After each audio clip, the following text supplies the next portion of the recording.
បាទសួស្តីបងប្អូនទាំងគ្នាអានេះយើងមាន stock ថ្មីសម្រាប់ខ្សែ accessory សម្រាប់ studio ឬក៏បងប្អូនត្រូវការ line band អីហ្នឹងគឺត្រូវហើយអានេះគឺជា brand របស់ Hosa អានេះប្រភេទខ្សែ6លីមក RCA អានេះគឺ Pro អញ្ចឹងតម្លៃវាបងប្អូនអាច inbox មកខាងយើងថែមទៀតទៅបងប្អូនចង់បានប្រភេទណាអានេះ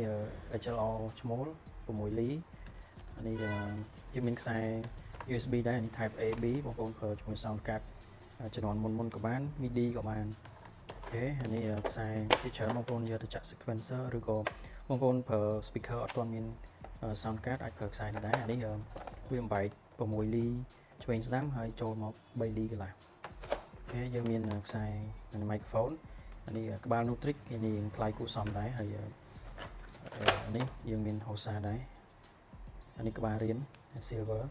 ចឹងតម្លៃល្អអានេះខ្សែសរោងចក្រនេះដូចគ្នាដែរមានតាមប្រវែងដែរបងប្អូនអានេះក្បាលញីមក6លីអានេះក៏ដូចគ្នាដែរអានេះដូចជា RCA មក6លីអានេះគ្រាន់តែវាជ័រ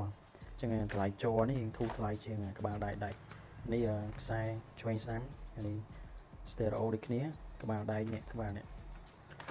ក្បាលជ័រតម្លៃវាធូរថ្លៃជាងចឹងនេះក៏យើងមានខ្សែសម្រាប់សង្កត់បងប្អូនខ្សែ Hosa នេះខ្ញុំធានាជូនដោយសារតែខ្សែនេះវាបញ្ជាក់ថា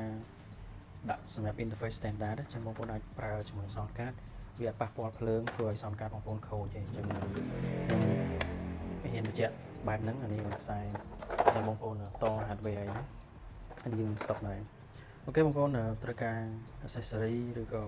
សម្ភារៈ studio 101 soundscape យើងមានទាំងអស់បាទអរគុណច្រើនបងប្អូន